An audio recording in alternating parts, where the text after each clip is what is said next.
Hi students, तो आपके exams आने वाले हैं। तो एग्ज़ाम्स को देखते हुए ये वीडियो बना रहा हूँ। आपको मैं सारा बताऊँगा कि कौन कौन से चैप्टर्स में से कौन कौन से क्वेश्चंस इंपॉर्टेंट हैं। तो सबसे पहले अगर बात करते हैं बच्चों सोल्यूशन चैप्टर की, तो सोल्यूशन चैप्टर में से कौन सा क्वेश्चन जो है जो पेपर में पक्का पक्का आने के चांसेस हैं।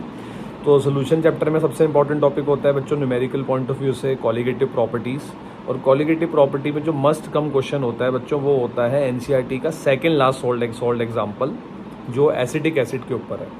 उसके बाद बच्चों वेंटो फैक्टर वाले क्वेश्चन हमेशा एग्जाम में आते हैं, एमसीक्यूज में भी आएंगे। और लास्ट के जो दो एनसीईआरटी की बैक एक्सरसाइज के क्वेश्चंस हैं वो बहुत ज़्यादा इंपॉर्टेंट हैं। और जो सॉल्ड एग्जाम्पल है प्लस इन टेक्स्ट क्वेश्चंस वो आपको ज़रूर करने चाहिए। थ्योरी पॉइंट ऑफ व्यू से रिवर्स ऑस्मोसिस की डेफिनेशन बहुत इंपॉर्टेंट है, एजियोट्रॉप्स बहुत इंपॉर्टेंट है, और जो ग्राफ्स दे रखे हैं जितने भी सारे वो सारे बहुत इंपॉर्टेंट हैं। सेकंड चैप्टर की बात करें बच्चों, इलेक्ट्रोकेमिस्ट्री के अंदर ऐसा कभी हुआ नहीं आज तक कि नस्ट इक्वेशन पर क्वेश्चन ना आए। नस्ट इक्वेशन पर एनसीईआरटी की बैक एक्सरसाइज का क्वेश्चन नंबर 5 है, वो हमें ज़रूर करना चाहिए।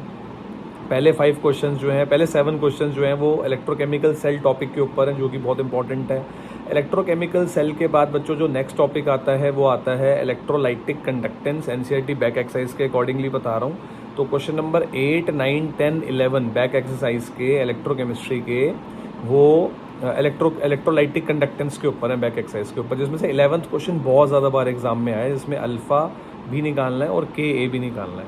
आफ्टर दैट बच्चों फैराडेज लॉ की बात अगर करूं तो फैराडेज लॉ ऑफ इलेक्ट्रोलाइसिस में बैक एक्सरसाइज के क्वेश्चन नंबर 12 से 16 तक फैराडेज लॉ के ऊपर है। Faraday's first law, second law, और एक जो वाला कंसेप्ट जो होता है जिसमें ये कहते हैं कि जितने इलेक्ट्रॉन्स लगेंगे उतने ही फैराडेज लगेंगे 1 मोल के लिए।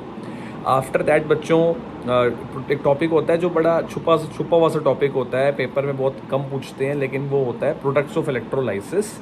उसके ऊपर एनसीईआरटी का लास्ट क्वेश्चन है। प्लस इलेक्ट्रोकेमिस्ट्री में जो सबसे इंपॉर्टेंट है वो है बैटरीज के रिएक्शंस, सबसे important fuel cell lead storage battery के रिएक्शंस, और रस्टिंग के ऊपर भी बहुत सारे क्वेश्चंस बनते हैं।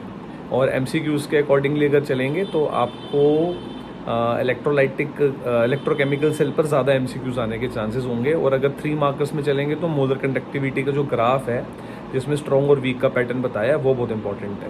नेक्स्ट चैप्टर की बात करें बच्चों तो वो है इलेक्ट्रोकेमिस्ट्री के बाद केमिकल काइनेटिक्स। केमिकल काइनेटिक्स में जो मस्ट कम चीज़ होती है वो होता है फर्स्ट ऑर्डर काइनेटिक्स का ग्राफ, और ज़ीरो ऑर्डर काइनेटिक्स के ग्राफ, और integrated rate equation T is equal to 2.303 upon K log of R0/R। इसके ऊपर एनसीईआरटी की बैक एक्सरसाइज का क्वेश्चन नंबर 16 से लेकर 25 तक है।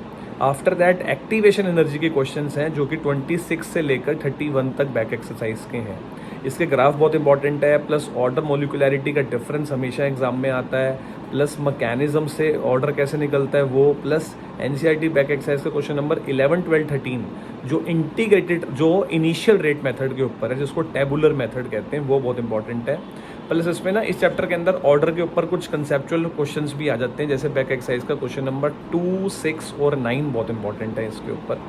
बैक एक्सरसाइज वैसे ही बहुत इंपॉर्टेंट है, लेकिन वो करने के बाद आप कोई भी क्वेश्चन कर सकते हो। तो बच्चों ये वीडियो जो थी वो थी फिजिकल केमिस्ट्री के मोस्ट इंपॉर्टेंट क्वेश्चंस ऑफ 2023-24।